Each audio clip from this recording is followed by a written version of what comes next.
कार्तिक मास में शुक्र प्रदोष के दिन तुलसी के नीचे ये 3 चीजें रख देना, जीवन में कभी दुखी नहीं रहोगे। साथियों, कार्तिक मास के पावन दिन शुक्र प्रदोष का व्रत जब आता है, तब धरती पर एक अद्भुत शांति उतरती है। ऐसा कहा गया है कि इस दिन भगवान शिव स्वयं अपने भक्तों के घर आते हैं और देखते हैं कि कौन उन्हें सच्चे भाव से स्मरण करता है। और जो व्यक्ति इस दिन तुलसी के नीचे श्रद्धा से कुछ विशिष्ट वस्तुएं अर्पित करता है, उसके जीवन के सारे दुख धीरे धीरे मिट जाते हैं। जैसे सूर्य की किरणें अंधकार को मिटा देती हैं। संत जन कहते हैं, जहां तुलसी है वहां स्वयं विष्णु का वास है, और जहां विष्णु है वहां शिव कभी दूर नहीं रहते।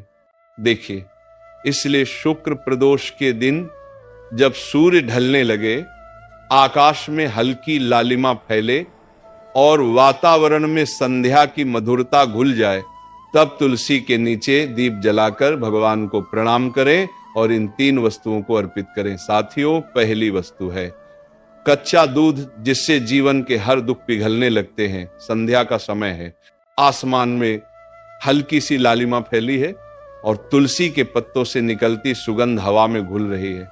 यही वह क्षण है जब भगवान शिव और श्री हरि विष्णु दोनों अपने भक्तों के हृदय में उतरते हैं।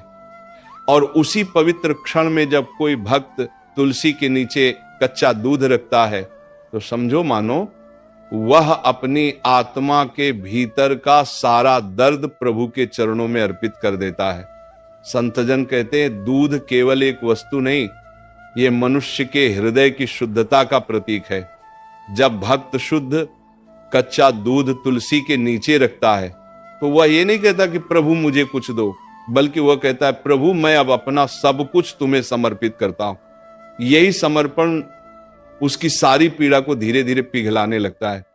कल्पना करो उस दृश्य की, घर शांत है, हवा ठंडी है, दियों की हल्की रोशनी झिलमिला रही है। तुम तुलसी के पास बैठते हो, हाथ में एक साफ पात्र है जिसमें ताजा दूध भरा है। दूध को नीचे रखते समय तुम्हारे अंदर से आवाज आती है, हे प्रभु, ये दूध नहीं, मेरी सच्ची भावना है, इसे स्वीकार कर लो। उस क्षण तुलसी की पत्तियां हिलती हैं, जैसे स्वयं मां प्रकृति ने तुम्हारे स्पर्श को स्वीकार कर लिया हो। कच्चा दूध चढ़ाने की यह विधि बहुत सरल है, पर प्रभाव गहरा है। पहले स्नान करो, फिर तुलसी के पास जाओ, स्थान को पवित्र करो और शांत मन से दूध रखो। ध्यान रखो, ये दूध उबला